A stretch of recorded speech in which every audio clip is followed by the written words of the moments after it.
Judges chapter 3. Now these are the nations that the Lord left to test Israel by them, that is, all in Israel who had not experienced all the wars in Canaan. It was only in order that the generations of the people of Israel might know war, to teach war to those who had not known it before. These are the nations: the 5 lords of the Philippines, and all the Canaanites, and the Sidonians, and the Hivites who lived in Mount Lebanon, from Mount Baal Hermon as far as Lebo Hamath. They were for the testing of Israel, to know whether Israel would obey the commandments of the Lord, which he commanded their fathers by the hand of Moses. So the people of Israel lived among the Canaanites, the Hivites, the Amorites, the Perizzites, the Hivites, and the Jebusites. And their daughters they took for themselves for wives, and their own daughters they gave to their sons, and they served their gods. Othniel. And the people of Israel did what was evil in the sight of the Lord. They forgot the Lord their God, and served the Baals and the Ashtaroth. Therefore the anger of the Lord was kindled against Israel, and he sold them into the hand of the Cushan Rishathaim, king of Mesopotamia. And the people of Israel served Cushan Rishathaim 8 years. But when the people of Israel cried out to the Lord raised up a deliverer for the people of Israel, who saved them, Othniel the son of Kenaz, Caleb's younger brother. The Spirit of the Lord was upon him, and he judged Israel. He went out to war, and the Lord gave Cushan Rishathaim, king of Mesopotamia, into his hand. And his hand prevailed over Cushan Rishathaim. So the land had rest 40 years. Then Othniel the son of Kenaz died. Ehud. And the people of Israel again did what was evil in the sight of the Lord. And the Lord strengthened Eglon, the king of Moab, against Israel, because they had done what was evil in the sight of the Lord. He gathered to himself the Ammonites and the Amalekites, and went and defeated Israel. And they took possession of the city of palms. And the people of Israel served Eglon, the king of Moab, 18 years. Then the people of Israel cried out to the Lord, and the Lord raised up for them a deliverer, Ehud, the son of Gera, the Benjaminite, a left-handed man. The people of Israel sent tribute by him to Eglon, the king of Moab. And Ehud made for himself a sword with 2 edges, a cubit in length, and he bound it on his right thigh under his clothes. And he presented the tribute to Eglon, king of Moab.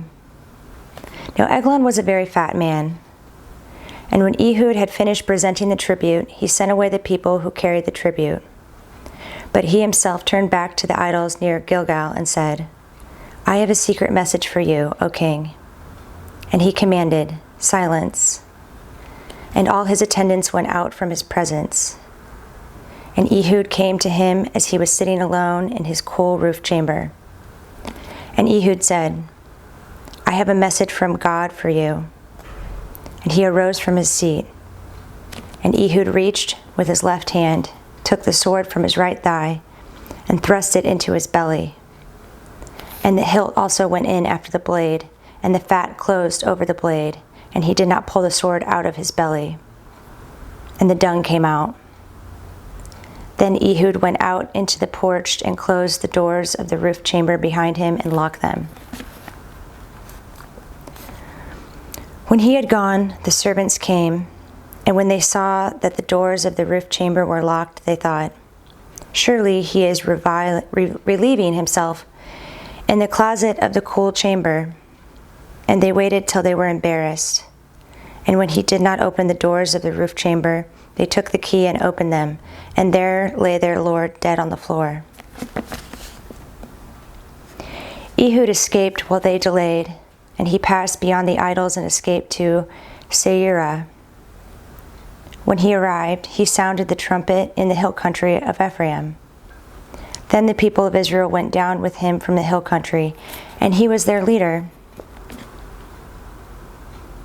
And he said to them, "Follow after me, for the Lord has given your enemies, the Moabites, into your hand." So they went down after him and seized the fords of the Jordan against the Moabites, and did not allow anyone to pass over. And they killed at that time about 10,000 of the Moabites, all strong, able-bodied men. Not a man escaped. So Moab was subdued that day under the hand of Israel, and the land had rest for 80 years. Shamgar. After him was Shamgar the son of Anath, who killed 600 of the Philistines with an ox goad, and he also saved Israel. Chapter 4. Deborah and Barak. And the people of Israel again did what was evil in the sight of the Lord after Ehud died. And the Lord sold them into the hand of Jabin, king of Canaan, who reigned in Hazor. The commander of his army was Sisera, who lived in Harosheth Hagoyim.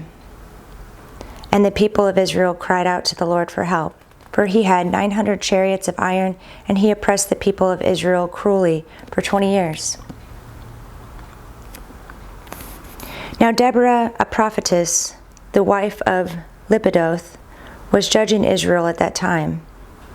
She used to sit under the palm of Deborah between Ramah and Bethel in the hill country of Ephraim, and the people of Israel came up to her for judgment. She sent and summoned Barak the son of Abinoam from Kadesh, Naphtali, and said to him, "Has not the Lord, the God of Israel, commanded you? Go, gather your men at Mount Tabor, taking 10,000 from the people of Naphtali and the people of Zebulun. And I will draw out Sisera, the general of Jabin's army, to meet you by the river Kishon with his chariots and his troops, and I will give him into your hand." Barak said to her, "If you will go with me, I will go, but if you will not go with me, I will not go." And she said, "I will surely go with you. Nevertheless, the road on which you are going will not lead to your glory, for the Lord will send Sisera into the hand of a woman." Then Deborah arose and went with Barak to Kadesh. And Barak called out Zebulun and Naphtali to Kadesh. And 10,000 men went up at his heels, and Deborah went up with him. Now Heber the Kenite had separated from the Kenites, the descendants of Hobab, the father-in-law of Moses, and had pitched his tent as far away as the oak in Zananim, which is near Kadesh. When Sisera was told that Barak the son of Abinoam had gone up to Mount Tabor, Sisera called out all his chariots, 900 chariots of iron, and all the men who were with him, from Harosheth Hagoyim to the river Kishon. And Deborah said to Barak, "Up, for this is the day in which the Lord has given Sisera into your hand. Does not the Lord go out before you?" So Barak went down from Mount Tabor with 10,000 men following him. And the Lord routed Sisera and all his chariots and all his army before Barak by the edge of the sword. And Sisera got down from his chariot and fled away on foot. And Barak pursued the chariots and the army to Harosheth Hagoyim, and all the army of Sisera fell by the edge of the sword. Not a man was left. But Sisera fled away on foot to the tent of Jael, the wife of Heber the Kenite, for there was a place between Jabin, the king of Hazor, and the house of Heber the Kenite. And Jael came out to meet Sisera and said to him, "Turn aside, my lord. Turn aside to me. Do not be afraid." So he turned aside to her into the tent, and she covered him with a rug. And he said to her, "Please give me a little water to drink, for I am thirsty." So she opened a skin of milk and gave him a drink and covered him. And he said to her, "Stand at the opening of the tent, and if any man comes and asks you, 'Is anyone here?' say, 'No, But Jael, the wife of Heber, took a tent peg and took a hammer in her hand. Then she went softly to him and drove the peg into his temple until it went down to the ground while he was lying fast asleep from weariness. So he died. And behold, as Barak was pursuing Sisera, Jael went out to meet him and said to him, "Come, I will show you the man whom you are seeking." So he went into her tent, and there lay Sisera dead, with the tent peg in his temple. So on that day God subdued Jabin, the king of Canaan, before the people of Israel. And the hand of the people of Israel pressed harder and harder against Jabin, the king of Canaan, until they destroyed Jabin, the king of Canaan. Chapter 5. The Song of Deborah and Barak. Then sang Deborah and Barak, the son of Abinoam, on that day, that the leaders took the lead in Israel, that the people offered themselves willingly. Bless the Lord. Hear, O kings, give ear, O princes. To the Lord I will sing. I will make melody to the Lord, the God of Israel. Lord, when you went out from Seir, when you marched from the region of Edom, the earth trembled and the heavens dropped. Yes, the clouds dropped water. The mountains quaked before the Lord, even Sinai before the Lord, the God of Israel.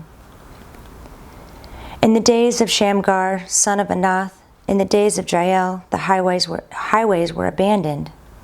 The travelers kept to the byways. The villagers ceased in Israel. They ceased to be until I arose. I, Deborah, arose as a mother in Israel. When new gods were chosen, then war was in the gates. Was shield or spear to be seen among 40,000 in Israel? My heart goes out to the commanders of Israel, who offered themselves willingly among the people. Bless the Lord. Tell of it, you who ride on white donkeys, you who sit on rich carpets, and you who walk by the way. To the sound of musicians at the watering places, there they repeat the righteous triumphs of the Lord, the righteous triumphs of his villagers in Israel. Then down to the gates marched the people of the Lord. Awake, awake, Deborah. Awake, awake, break out in song. Arise, Barak, lead away your captives, O son of Abinoam. Then down marched the remnant of the noble. The people of the Lord marched down for me against the mighty. From Ephraim, their root, they marched down into the valley, following you, Benjamin, with your kinsmen.